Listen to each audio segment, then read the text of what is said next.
and to continue to search out your own inner consciousness. And it's something I call your inner resonance signature. It's this frequency that is just you, that very often gets kind of, if you look at yourself as an onion, and, we have all these layers of social conditioning that have determined who we are.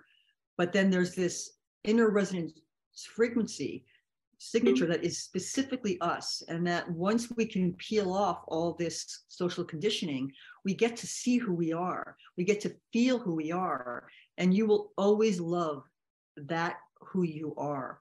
We can't always stay there because the social world, the outside world will always infringe on it. But once you're able to feel that, and you can viscerally have that experience, you can always get back to it. This is Unconditioning, Discovering the Voice Within, with Whitney Ann Jenkins. Hello, and welcome to the 61st episode of Unconditioning, Discovering the Voice Within, where I bring on guests and we talk about the inner authentic voice and the challenges and the rewards that come from following it. This week, I have with me Lynnda Pollio. She is a consciousness doula and author of multi-award-winning best-selling visionary novel, Trusting the Currents. Lynnda has always been deeply committed to elevating human consciousness. This life purpose has guided her as an accomplished New York advertising executive, as a thought leader in conscious business and communications practices, and as the world's first chief consciousness officer at a global futurist marketing consultancy. She's experienced in various spiritual disciplines, energetic practices, and healing modalities. And as a consciousness doula, she helps people understand and connect to energetic frequencies that expand self-awareness for personal and global transformation. She believes we are all in the process of becoming something unexpected, and that the answers lie in the heart. Lynnda is an empath, INFP and HSP, and now lives in Sedona, Arizona after leaving New York City. She is currently creating her first live online workshop series, WisdomKeeping, to assist those stepping into a new consciousness. I had a wonderful time talking to Lynnda and learning about her path and her journey, and she had so much wisdom to share, and I'm really delighted to be able to share this conversation with you. So here is Lynnda Pollio. I love all of the consciousness topics. I get kind of like geeked out about that, so I'm really excited to talk to you. Actually. A consciousness geek, that's a good thing. We need more consciousness geeks. We have a lot of tech geeks out there, but right. I always say that consciousness is the human technologies of wisdom, intuition, compassion, empathy, forgiveness, and gratitude. And we need more geeks. We need more consciousness geeks in the world. Well, I will step up to that plate. Good. So, because of your life trajectory of all of the places that you've been and gone through and how you're leading other people through consciousness, you had to experience a lot of things along the way to get to where you are. Oh, yeah. And so one of the first things that I like to ask as far as questions go, as we were talking about questions, is when is the first time that you realized that you had an inner voice of your own and that you were able to follow it? Okay. Well, I think I've always had an inner voice.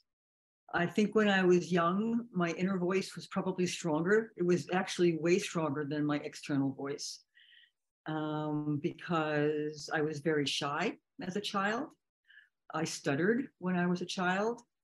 I had a lot of conflict in my family. My father was an alcoholic. So, I just was, and I was tiny. I was a really tiny human.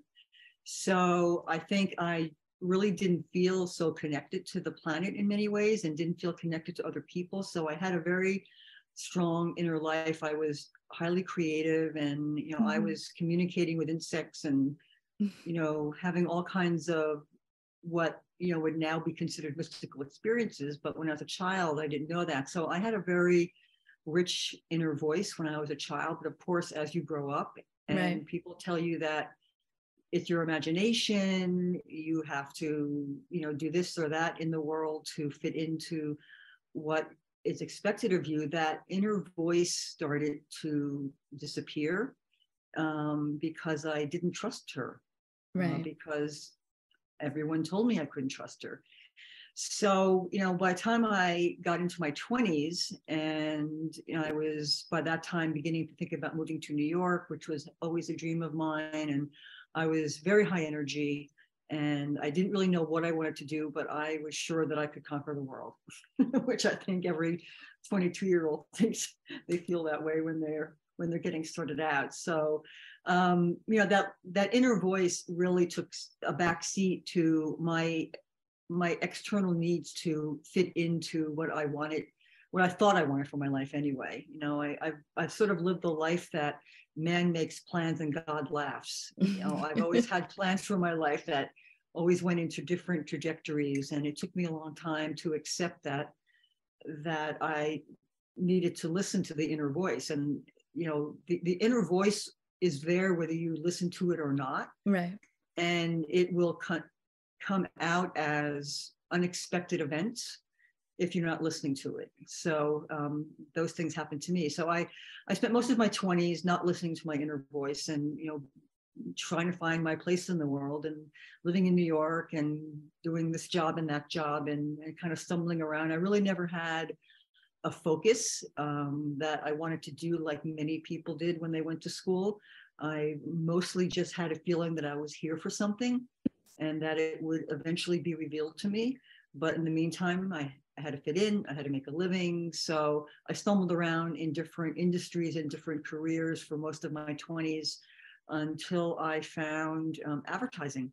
When I was in my early 30s, I just decided one day, I always was the kind of person who said, oh, I think I'll try that. Mm-hmm. And even though people would tell me I couldn't do it, or you don't have any experience, I always just did it anyway, and kind of stumbled through until I did it well. And then once I did it well, I was kind of bored. I have a very low boredom threshold. So I would go on to something else, and nothing really clicked with me. But at the time I was dating someone, and he was in advertising. He had an agency. Yeah. And I said, oh, it would be fun to be in advertising. I think I'm going to be in advertising. And he looked at me and he said, you won't even get a job, an interview, let alone a job. He said, you have no experience.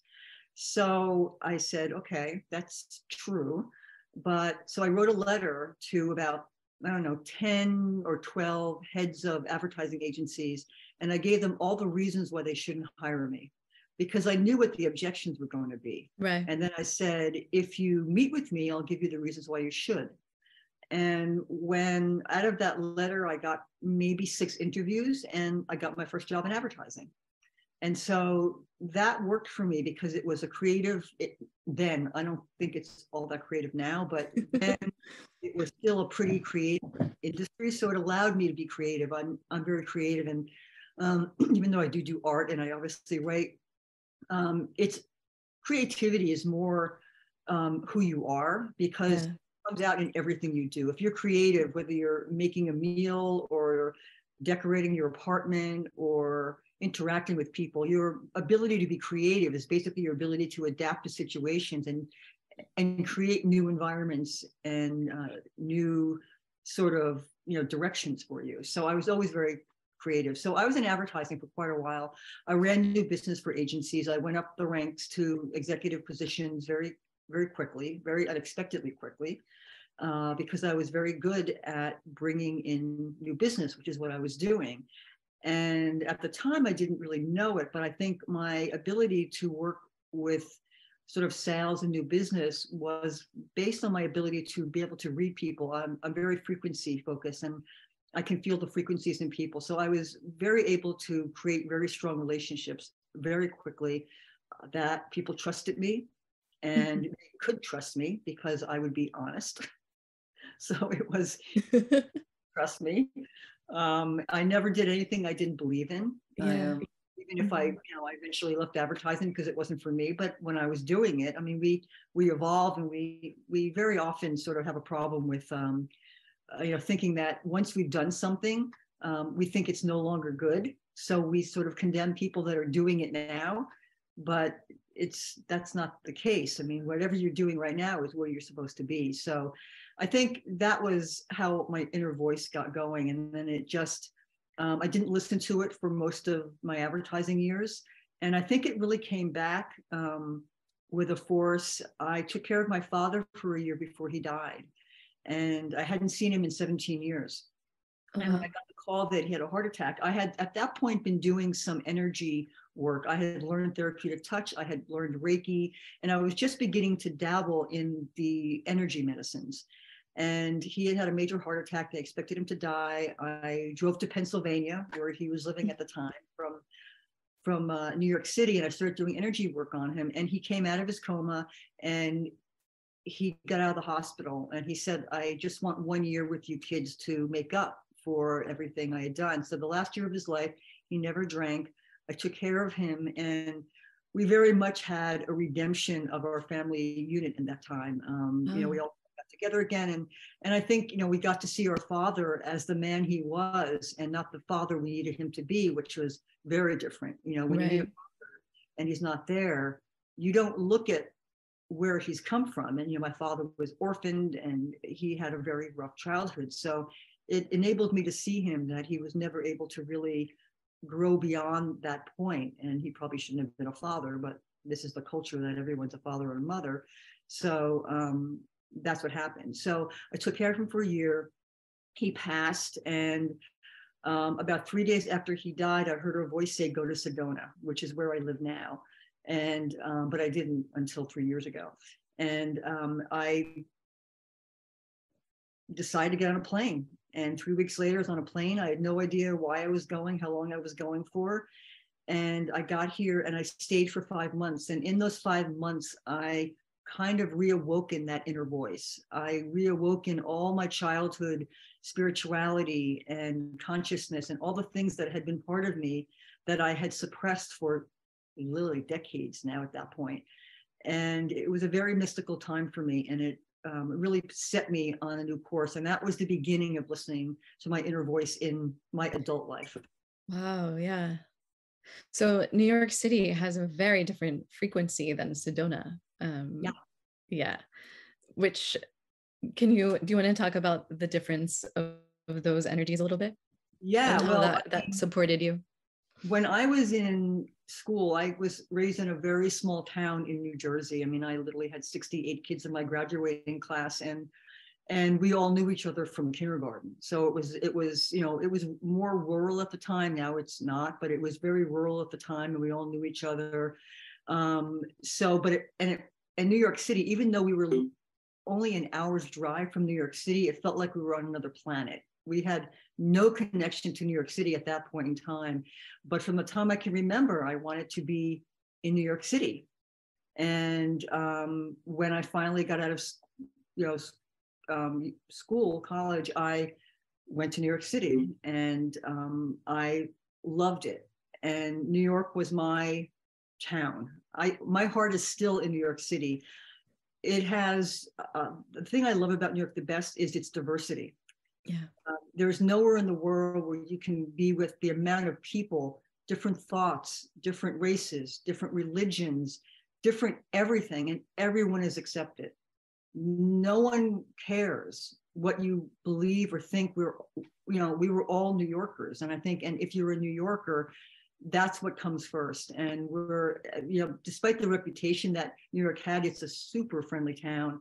And I loved it. And I lived a very New York life. I had a very, sort of glamorous, restaurants and bars, and I did it well. I did New York very, very well.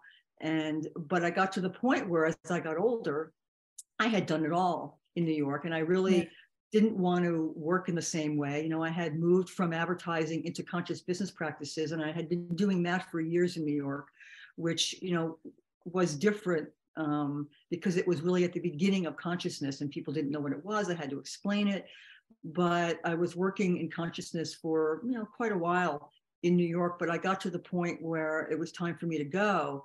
And I was also taking care of my mother at that point. So when I came to Sedona, I've been going to Sedona back and forth for like 10 years. So I'd work in New York, make money. I'd come back here and spend a few months, and I would do spiritual study and energetic study, shamanics, and then I go back to New York and make money. So I lived between like little black dresses and heels to shorts and sandals hiking for, for over a decade. So they were very different, but they had a very similar vibe in that, for me, they were very open. New York was a very open town, and so was Sedona. Yeah. But I couldn't get the nature in New York. I am a very big nature hound, and it was just time. I just was ready to move. And after my mother passed 3 years ago, that's when I went, okay, it's time for me to try to spend some time in Sedona living here. And that's, we arrived during the pandemic. It was a crazy experience, but yeah. Yeah. So I want to go back a little bit to talk about advertising and applying it with consciousness and the intersection of that, because that's quite fascinating and not many people do that. No. Yeah, I really wanted advertising agencies. When I came back from Sedona, I decided, and this is at the advent of a lot of the more sort of conscious businesses that were beginning to be born: solar energy, organics, personal development was really becoming important. People were beginning to look at themselves and the planet, and environmentalism was kind of being born. And so it was in the outskirts, but it really wasn't part of business practices. So when I came back to New York, there were come back from Sedona to New York, there were actually organizations, Conscious Capitalism and LOHAS, that were beginning to emerge that were kind of part of that. They really wanted to create businesses and integrate into businesses a more conscious approach to business, so that the human would become a part of the decision-making process and not just the corporation. We live in a world where everything revolves around the institutions. Humans revolve around the institutions. And my thinking was that these institutions need to revolve around the humans, because we only here one time. And as far as we know, I mean, who knows, but the incarnation we have here is only here one time. So we want to experience this life as meaningful and joyful as possible. And, kind of being fodder for the companies that just sort of use us for the income that we provide to them was not what I was interested in pursuing anymore. Right. So when I came back, I started getting involved with the thought leaders at the time that were doing all these conscious business practices. And that was very fulfilling. It was a very fun time. The people that were involved with this were incredibly smart. They were incredibly visionary, and they really wanted to make a difference in the world. And that's kind of where the space that I wanted to be in. I was very committed to making a difference in the world in whatever way that I could.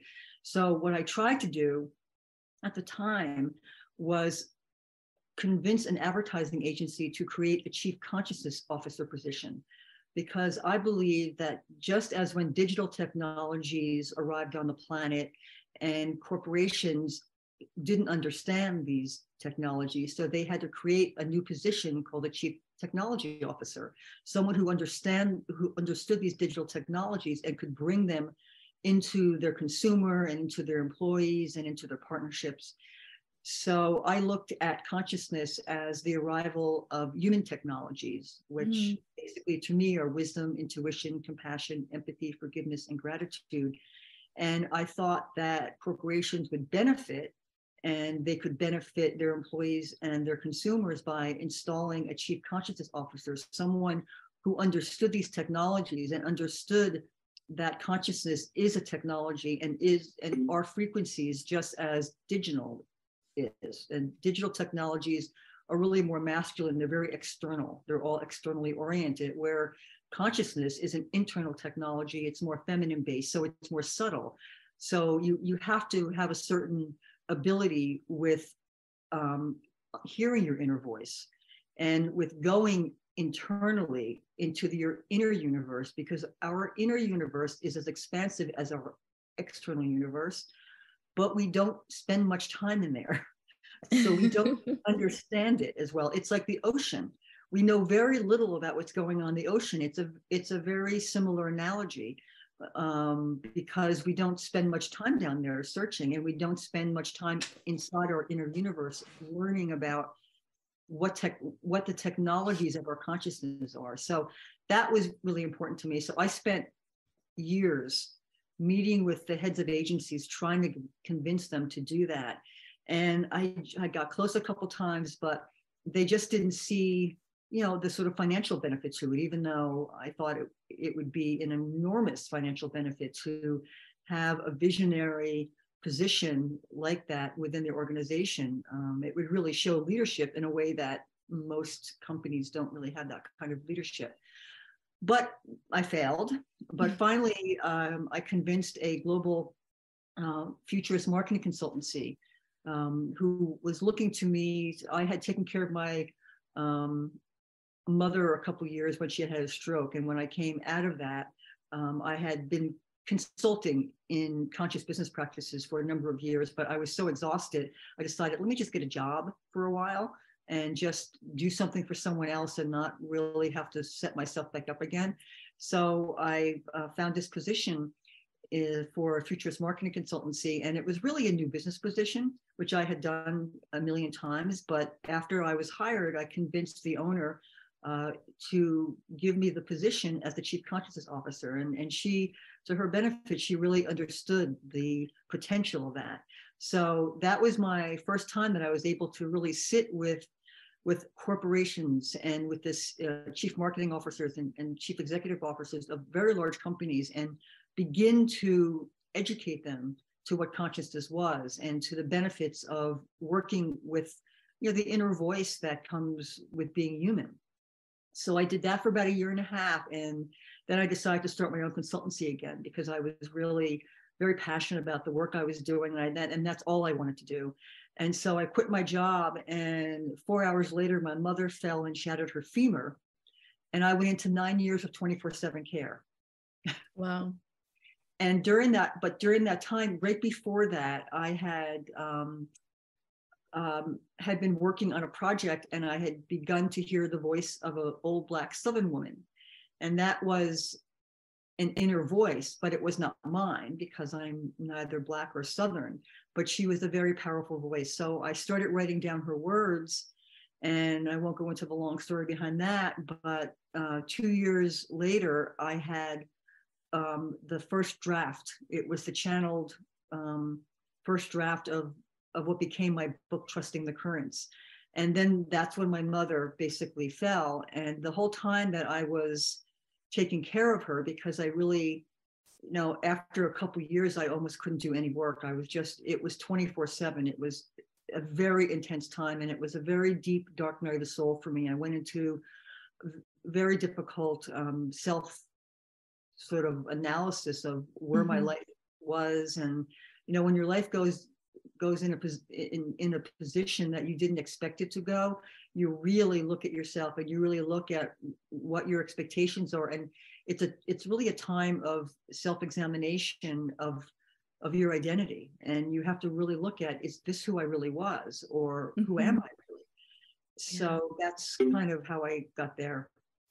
Yeah, it sort of yanks you out of like your comfortability and patterns that you've been. Yeah, you have this world that you think you're going to inhabit, and you have your plans. And that's what I said, man makes plans and God laughs. And all of a sudden you're in a different position. And here I had been talking about consciousness, and I had been looking at it from the light and the bright part of it, which it really is. I mean, when you first usually get into consciousness and you start moving into that space, there's very often a time of mystical experiences and very bright light around your awareness that things are not the way you think it is, but you're sort of exciting. It's exciting time.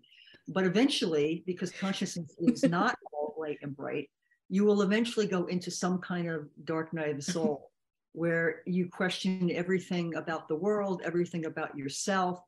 And it can get very dark and very deep. And learning how to navigate that was, I think at that point in time, again, it was training me to investigate deeper parts of myself that I never would have gone on purpose. Yeah, so, and trust the currents, as your trust the current. And that began a very because it's funny, because the book was not called Trusting the Currents for most of the time I was writing it. And I was taking care, and it took me 8 years to edit the book, because I had no idea that I was going to write this book. I never considered myself a writer. I didn't ever believe I was going to publish it, because I was thinking, who's going to publish a first-time spiritual novel by a middle-aged white woman writing about a Black Southern girl? I was even I saw the sort of irony and all that. So it took me 8 years to edit it, because I kept giving up on it. And I finished it while I was in the midst of taking care of my mother. And I remember, it was like 2:00 in the morning, and I was not sleeping at night, and I was writing. And when I finished the last edit, I knew it was the last edit. And the book told me that it didn't want to be called what I had called it. It wanted to be called something else. So I started crying. I said, you'll have to tell me your name, because I'm exhausted and I can't think of another name. So about a week later, I just heard Trusting the Currents in my head. And then I read the book with that title in mind, and I realized that that's exactly what the book was about. The book's all about trusting the currents in life, no matter where they're taking you, even if you can't see that some of the tragedy and the drama that you're going through is actually leading you to the right place that you're supposed to be. So that's how, kind of that came about. Yeah, that's also, I guess you could like spin it as a way of following your voice, your inner voice. I did. Yeah. I mean, it wasn't, and, we don't know when, a lot of us that channel, we don't really know who these voices are. I mean, we don't know whether they're separate energies from us. We don't know whether they are parts of us, aspects of us, past lives from us. We really don't know what that voice is. And, we can have belief systems. I mean, we all live in belief systems because we don't really know anything. Everything that we do in life is a belief system, because we're sitting on this marble hurling through space, not really knowing what we're doing here and who we are and what comes before and after our time on the planet here. So, we make up these little nests of belief systems so that we can live in this world and make sense of it to us. So that's, it was something that I needed to create, so that for me, Addie Mae has been an incredibly influential voice to me. She changed the direction of my life. And I found that when I first wrote the book, I didn't feel like I had any connection to the book. I didn't have any of the experiences in it. And I found that over the time, I've actually, been its biggest student, because I had many of the experiences after I wrote about the experiences, then I had them personally. So I was able to really look at that from a different perspective. Oh, wow. So that's really fascinating. So you were able to take the lessons that the story that you channeled was teaching you and apply them to your own life. Exactly, without knowing that was going to happen, because I mean, I would be having an experience, and all of a sudden I would remember a line in the book. And I go, oh, and that's why, like, I encourage people who read the book, if they have questions in their life, to just ask the question and open the book to any page. And I found that there's very often answers for you. It's a very mystical book in that, it's basically a basic story of a young Black girl in the rural South in the late 1930s and her sort of coming of age. But then there are universal messages that are woven through the book that anyone can relate to. And this book has been read by all different races and ages and cultures. And it's just been really interesting to see who gets drawn to the book.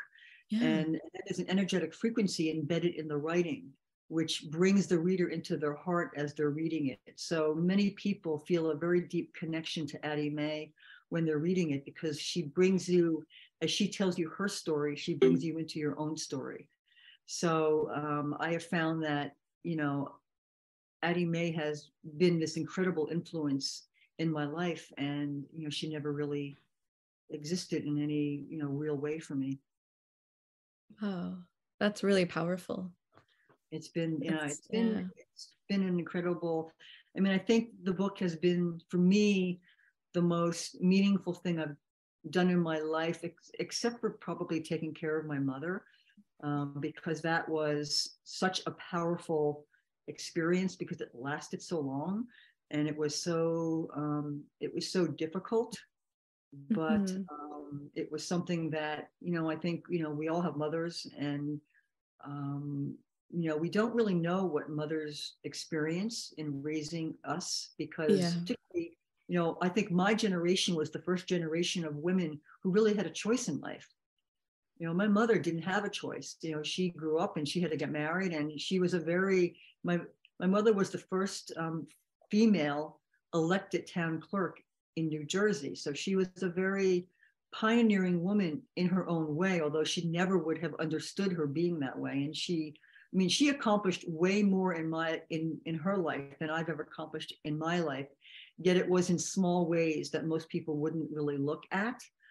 But I look at, you know, mothers as, you know, when they give us so much and they ask so little. Some of them, you know, they're all very unique stories. And my mother was not an easy woman, but again, you have to look at the life that they had growing up, and the life you have to look at your ancestral history, because our ancestral history really holds the key to who we are now more than anything else, because we have these cellular memories that are embedded in us that we don't have any conscious awareness of. And then we have the behavioral issues that are passed from generation to generation that are not talked about.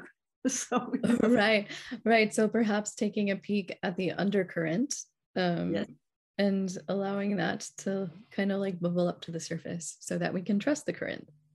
Exactly. Well, the biggest work we can do right now is exploring our own inner universe. There is nothing more important at this point in our history than going in and taking a look at your own unconscious trauma, because it is deciding your life. It is making your decisions without you knowing it. And if you're not really happy with the people, the places, the things in your life, you have to look at your unconscious traumas. And, you know, once they're conscious, they're easier. I mean, you think they're harder because you have to experience them and feel them, but that's the beginning of healing. If you can't feel them because you don't know they're there, then they're constantly making decisions for you that are not right for you. You know, we have all these patterns, whether they're bad relationships or we're not eating right or whatever our bad pattern is, it's coming from an unconscious trauma within us. So the more work we do on looking at those internal traumas and allowing us to feel them, because we spend so much time trying to suppress bad feelings instead of allowing them to come up and really examining them and, you know, holding them tight and sort of loving them and then letting them go. But once we do that, then they can go and we don't have to have that pattern anymore that's, you know, making our decisions. Yeah, allowing ourselves to go through them instead of dancing around them. Exactly. No dancing. You can dance after they're gone.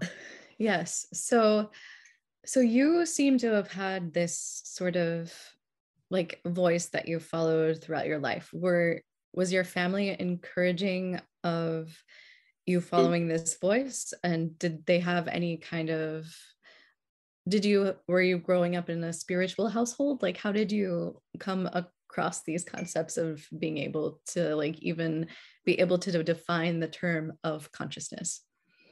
No. I had no one in my family. I came from a very religious Catholic family. Okay, me too. I can relate. So it was all about Jesus.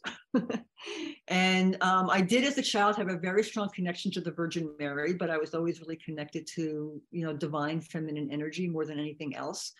And I was very religious when I was young. When I made my communion, I wanted to be a nun, and I prayed all day. But by the time I made my confirmation when you're, I think, 12 years old, by then I was going, wait a minute. I remember having an argument with the priest when I was 12 years old because I had to memorize, and I had been very religious, and they wanted me to memorize all these questions. And I remember thinking, these are stupid questions. Why do I have to memorize them? I said, I'm connected to God. I knew as a child that I had this connection to an energy bigger than me. And, like I said, I was having all these mystical experiences as a child. And he was so rigid and dogmatic and cold in the way that he, expressed it, that was the end of the Catholic Church for me. I just decided that it didn't care about me or the way that I was experiencing God. So I would go on and look for God in my own way. And so I was always sort of the freak in the room as a kid, having these experiences. So I really, like I said, I really had to listen to my inner voice. And I learned not to tell people that I was having these experiences when I was very young because it just sort of freaked them out. So I just kept moving on my own. My spirituality just sort of continued, but it was my own. I just sort of stumbled through it. I always had a very strong connection to nature. Mm-hmm. So I would take care of all kinds of baby birds and animals, and I was out in the woods a lot. We lived in the wood, we lived with woods around us, so I spent a lot of time in the woods. So I was very connected very early on to trees and to nature energies, and I felt the frequencies. I had always been very connected to frequencies. I was always very connected to what I would consider galactic energies, always looking up at the stars and feeling that there was someone up there looking back at me. Yeah. So it was really me. It was, no one really supported me. No one really joined me in this. I just learned to keep quiet and live in my own little internal universe when I was growing up. And like I said, by the time I got older, I just sort of put it aside for a while. But yeah. I wish, it would have been great to live in a spiritual household, or for someone that I was very creative as a child, and I would draw all the time. And I didn't really have any support on that either, because I was raised in a family where you had to get educated. It was very much, you get educated, you get married, you have babies, and then you go on, and fit into the community and live and die. That's basically it. You're right. Yeah, I can relate to so much of what you're saying, by the way. The way that I was raised and grown up, and I went to Catholic school too, and did the whole thing. So I can, and nature also. But I want to talk about the nature in Sedona for a second, because I've been there, and it's it has a very specific frequency. Yes, it does. Yes. So how are you using that frequency to your advantage, and how are you able to further your own work in your consciousness exploration? Well, Sedona it's hard to explain Sedona. If you're meant to be here, you will come here. And, not everyone that come here has these kinds of experiences, but there are, these Sedona stories we like to say here, because so many people have come here with they come here with their families. They come here on a weekend, and next thing they know, they're living here. Next thing they know, they go back to where they're from, and they quit their jobs, and they leave their families and they live here, or they bring their families, and their families are kicking and screaming, going, why are we moving to Sedona? It's just got this powerful pull to certain people. And for me, when I first got here, it was a reawakening of my childhood spirituality, and it was extremely mystical. I was having a lot of mystical experiences. And then when I left, and it wouldn't let me stay. Sedona very often, and most people are not meant to stay here. The Native Americans used to come here, and they didn't believe anyone should live here because they believed it was sacred land. So they would come here, the different tribes would come here to worship, and then they would leave. And of course, white man came here and stayed. So they populated the place. But the energy here pulls people that usually are going through some type of healing or transformative experience in their life. And it will help to activate that experience, heal it. Sometimes it's kind of like a healing crisis. It'll bring something up in you that is trying to be seen. So it'll feel like a crisis or a problem, or you'll be very emotional, or you'll be doing things you didn't expect to do. And it is helping you to release these things so that you can see them, and then you can begin to heal them. And nature plays a big role in it. I've always found the nature in Sedona to be way more conscious than anywhere else that I've traveled. I feel the consciousness in the rocks and in the insects and in the trees. And there's just a magical way that nature communicates to you here. And it's profoundly beautiful. So no matter, even if you don't have that kind of connection, just being here, to be among the rocks, and everything is red here. The rocks are all red here because there's a lot of iron. So there's a magnetic quality that is just imbued in the canyons here, that even if you don't have a spiritual connection, you might feel it because of the magnetism of the iron that are in the rocks. But I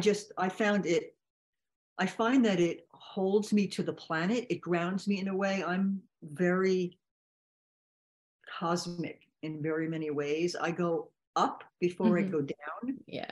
And going down is not easy for me. I have to really ground myself. And Sedona helps me ground.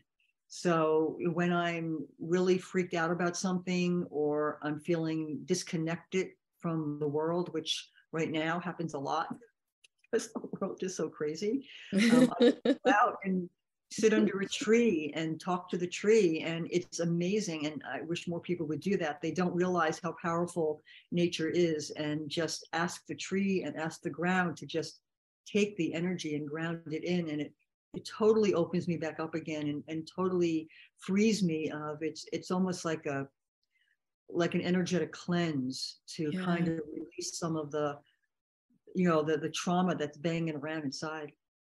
Yeah, it's also like a recommitment to your choice of being here on this planet. Yes. Yeah. Well, that's it. Many times, particularly now, many of us who are on this path, and it really is a path. I know it sounds trite, the idea that it's a path, but consciousness is something that, many of us have had it in us through our entire lives, but we're living in a world now that people are beginning to awaken. They're beginning to look at themselves from a way different perspective that they were raised in, that they were told they were.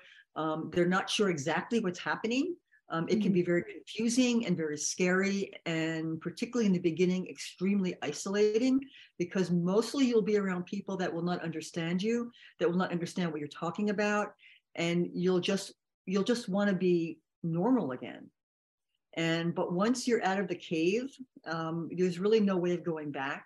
So it's like, how can you continue to move forward and to continue to search out your own inner consciousness? And it's something I call your inner resonance signature. It's this frequency that is just you, that very often gets kind of, if you look at yourself as an onion, and we have all these layers of social conditioning that have determined who we are.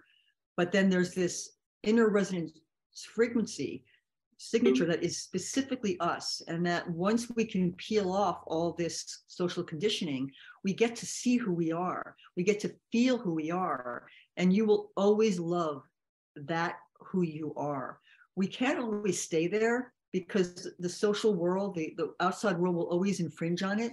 But once you're able to feel that, and you can viscerally have that experience, you can always get back to it. So that's the place you can always get back to. And then the more times you go there and you nurture that inner cellular song within you, the more it grows and the stronger it becomes, until finally it becomes the prevalent frequency. And the social conditioning is still there, because we're patterned human beings.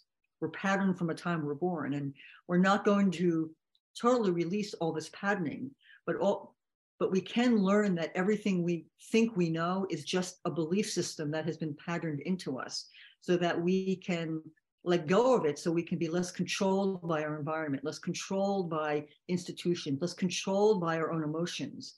We're able to realize that our emotional state is not the truth of us. Our emotional state is the way that we're reacting to something that is coming at us.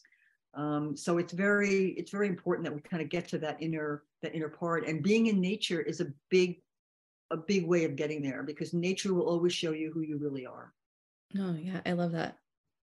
Peeling the onion layers away to get to our unconditioned self. Yeah, that's I think when I first came to Sedona that first time, and I was a daughter, and I was a girlfriend, and I was a business person, and I had all these things that I was told that I had forgotten who I was as a child, and what I wanted as a child.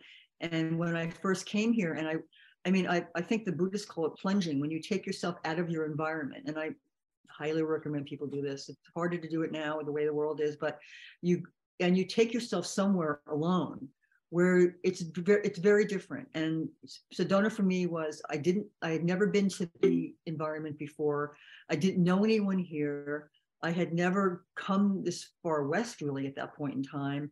I went on raw foods when I came here. I started eating completely differently and going through cleanses. That was the layers of the onion peeling away. And then one day I felt me.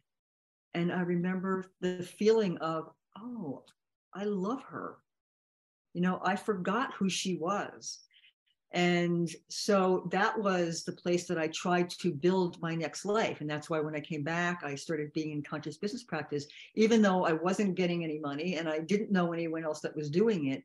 But I had to be true to that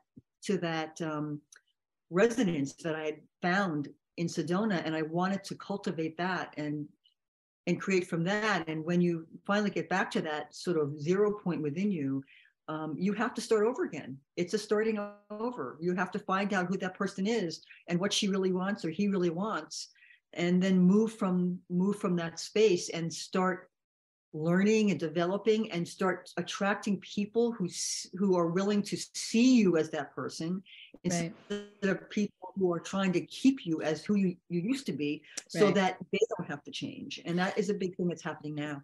Yeah, it's really difficult after you've had that connection with that self that you were describing to reintegrate back into your current environment. Well, that's the whole thing now, is many people are having that experience. I'm in the process of putting together my first, it'll be like an online workshop series. It's called WisdomKeeping. And I'm working with a partner, this woman that actually, she was the first person that I had done a podcast with. She has an amazing podcast and a platform called Hearts Rise Up. She's all about heart-based, heart-centered being. And so we're working on this together, and it'll be a 7-week program, and it's really meant for people, because I've been there and I know the experience of you are suddenly beginning to think differently than you have before. And not just think, you're feeling like a different person. You want different things. You look around the world and you look around the environment and the friends around you, and all of a sudden they're not fulfilling you anymore. And you maybe want to learn more about consciousness or crystals or whatever thing is around that's out there that is different than you used to be. And when you talk to people around you, they don't understand you, and they may criticize you, or they may try to humiliate you. And so you keep quiet and you try to fit in, and you become more and more isolated and more afraid that you're going crazy. So it's, how do you move forward from that? So, I'm creating this series to help people through the different processes and the different experiences that they may be having, so they don't feel so alone, and to build a community of people that go, okay, let's share our vulnerabilities. We're all just human beings having this very minuscule experience on this planet, and we want it to be as fulfilling and joyful as possible. And the world that we're living in now does not really support that. So, how can we tear apart the social conditionings and the belief systems that are in us so that we can now become something new and unexpected and healthier, like not just physically healthier, but emotionally healthier and energetically healthier and spiritually healthier. Yeah. So I think that's, I mean, I want to support anyone who is going through that, because it is the scariest part of the process. And, I always say consciousness is like, or like Russian nesting dolls. You're in one consciousness, and then all of a sudden it opens up, and all of a sudden you see that you were not in, it was not the truth. It was not the whole truth. It was a truth, but not the whole truth. So then you play in that second Russian doll, and then you realize, oh, this is, and then you hit the next Russian doll. And so, as far as I could tell, it's endless. Like, I don't think it ever ends. I don't think you ever. Yeah, you don't get to just rest and be comfortable in your. No, you get to trust the currents. You get to realize that, and you get to look at it as an adventure in consciousness, an adventure in who you are. And, particularly if you get to the point where you truly believe, now we don't know, that there is something beyond this life, you realize that this is just sort of a blip in the, in our experience as whatever beings we are. So you want to have as best experience as possible. You want to learn as much as you can about yourself and about consciousness and about, I always look at spirituality as what is just yet unseen. So I love being in the unseen and the unknown, because that's really the place of growth and expansion and creativity. Once we know something, where's there to go? It's really when we don't know something, which is the scariest place to be, but it's also the most exciting place to be. And that's what consciousness is. Consciousness allows you to be in these places, realizing that it's way more interesting and exciting and sort of, I don't know, just big. It's a big world out there once you go beyond what you're told that you're supposed to be. Yeah. So thank you for doing all this work within that realm, because as each of us dive into consciousness further, then it has a ripple effect, right? And so it affects the collective consciousness. We're all pieces of a puzzle, and everyone is there for a reason. I talk to people a lot that are on this kind of conscious path, and they don't know what to do, and they feel like they're failing, and they feel like they're not really, they don't have their purpose. And your mere presence on the planet is your purpose. I mean, we're all where we're supposed to be, because we are bringing in these frequencies. This is what I believe anyway. We are bringing in these frequencies and these energies that are universal. And where you are and what you're doing on the planet, you are modeling these frequencies, and you are bringing them into the earth, and you are emanating these frequencies to other people around you, so that you are influencing them whether you know it or not. I always say that all the work we do, all of us that are doing work in consciousness, this is sort of the exhaust system, that your success is merely being here, because your success is in doing the work on yourself. That is the success. And you don't have to have a huge external influence on the rest of the planet. That's what our culture tells you, because we're so externally focused. But the more you go inside and you start seeing how huge your inner universe is, the more you realize that there's so much to experience internally, that everything you do for it is just the exhaust system. And it's great, makes you feel good, but your success just being here. Yeah, absolutely. I thought it interesting that you were applying consciousness to your advertising world, because the collective consciousness is perhaps, or collective unconsciousness is perhaps a mirror to the advertising world and an expression of how we are currently as a society. So that's kind of fascinating to think about. Yeah, well, I mean, I think we're, we're living in an unconscious world, and and the reason we know we're living in an unconscious world is because we're becoming conscious. We were always living in an unconscious world. We just didn't know it. But Right. now we need to wake up, and we're beginning to see the things that were wrong. I mean, we talk about going back to a time when things were good. Well, there was never a time when things were good. If you were Black, or you were a woman, or you were disabled, or you were anything except, on top of the world, and it was not good. So we are now beginning to see all the things that we have done wrong in our world as human beings, having this sort of experience here. And so advertising and corporations and all of that, they weren't doing anything wrong. They were part of the world that we were living in. They were part of the secular shift from the agriculture to the industrial revolution to the digital revolution. It was a natural progression of consciousness. And now we are shifting from the digital secular shift to the consciousness shift. So that's why more and more people are beginning to question. And that's why I believe questions are so important right now, because if you don't ask the right questions, you'll never know the right answers. And, the powers that be, whoever they are, they don't want things to change because they're doing quite well the way they are. And so they will try to focus your questions in areas that they can answer, instead of you learning the right questions, so that you're forcing new answers to emerge. And mostly it's about asking questions of yourself. Again, I keep going back to, disconnecting from the outside world as much as possible and connecting to your internal voice, and then connecting to the internal voice of other people who are having the same experience. And that's how everything will shift, because this is one way.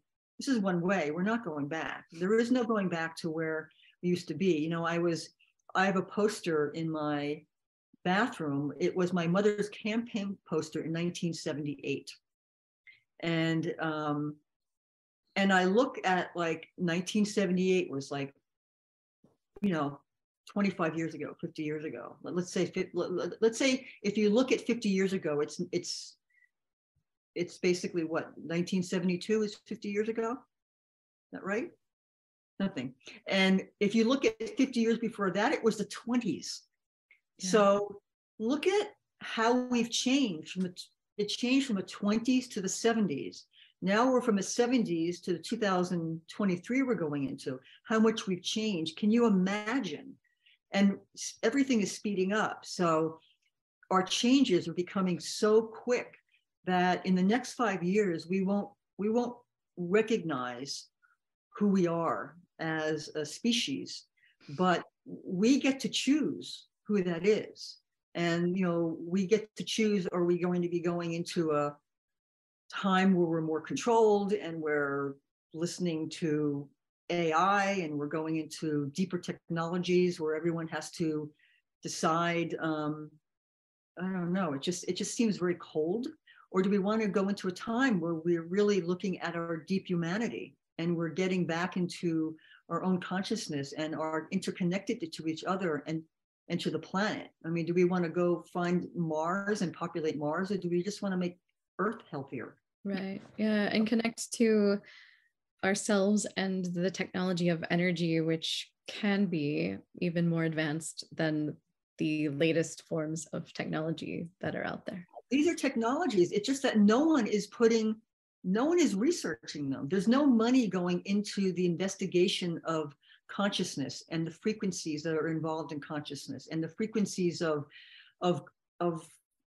light and sound and nature and the sun. And we have solar energy, but there are frequencies coming off of the sun that we could harness in ways that we don't know, but we're only focused in one place. So, what we really need is people that have the money, that are really looking for major innovation and change in the world, to put that money into consciousness. And what is consciousness, and how can we work with these different frequencies? and then see where we come. I mean, it's easy to say these things don't work, but they've never been really investigated. There should be more money going into light therapy than pharmaceuticals at this point, because pharmaceuticals are really causing problems. I mean, I'm very much about, let's create not so much saving the old world, but let's focus our energies in building something new and better that serves all of us. And helps people really become something more meaningful. Yeah. And for me, creativity is an outward expression of our internal selves. Yes. And as we grow consciously, then we'll be able to innovate in more rapid, better, I don't want to say better, but more innovative ways. Yeah, no, I think that's very true. I mean, creativity is all around us. When I think about writing the book, I think, okay, Addie Mae came to me, and I could have easily have said, no, I'm too busy. I'm not listening to this crazy voice in my head who's telling me to tell her story. I have work to do. Go away. And I could have pushed it away and not had the book, but I'm pretty sure that voice would have gone to someone else, because we don't know what creativity is. All real artists are pulling from this etheric world, and they're bringing art, whether it's writing or performance art or painting or whatever the art is. True art expresses our unseen worlds, and it makes the unmanifest manifest. I mean, that to me is what art and creativity really is. Right. And as we apply corporations to control the art, then it also controls that narrative as well. Yeah, exactly. And now creativity comes out of marketing. Right. It's not marketing, aiding creativity. It's creativity. It's marketing, creating the creativity so that it can make money off of it. So we've gotten sort of off track, and everyone is sort of, I remember having a dream. I just got an image of a dream I had years ago, and I was walking back from somewhere, and I'm very peaceful and calm, and I'm just sort of coming back from somewhere I had been, and I had all this knowledge and knowing inside of me. And there's sort of a big glass window, and I see myself running very hectic and frantic the other direction. And I see myself, and I could tell I'm totally stressed out. I'm trying to get somewhere. And I start banging on the window to try to get the attention of my other self, to say, look, it's okay. Slow down. Wherever you're going, you don't need to get. I've been there. I'm coming back from it. Everything's cool. And I couldn't get her attention. And she ran by me, totally stressed out. And I look at that as, that's where that stressed running as fast as we can, that's where we are now as a civilization. And what we need to do is sort of, go into this calm space and really do this inner research of ourselves and get to know ourselves, get to know each other, and get to know the planet, and then realize, okay, here we are now what can we build for the future? Because particularly America has always been built on the American dream, which is making the world better for our children. Well, if we look at the world right now, we're not making it all that better for our children. I mean, they're totally stressed out. Children are committing suicide. It's a mess. And so we need to kind of slow down and really look at our humanity again. And it's not that we can't have advertising and we can't have all these corporations, but these should all be serving humanity, not humanity serving corporations. And I think that's the shift we have to make. And it's a big shift, and it's a hard shift because it's not going to come easily, and that's, this next year is going to be a very intense year on the planet. And more and more people are going to be finding themselves in positions that they never thought they'd be in. And, I encourage people, when they find themselves in these positions, to realize that maybe this is the time to really do your internal universe search and really go in there and really start being open and honest with other people, saying, I'm suffering. I'm really struggling, and then let someone else say, I'm struggling too, and see where that leads both of you. Because once we start being honest with one another, I think we can change things very quickly. I agree with you. Okay, so this has been a lovely conversation, and I think we're about time to wrap up. But there's one last question that I like to ask my guests, and that is, okay, this will be great with your past advertising life. If your inner voice had a billboard, what would it say to the world?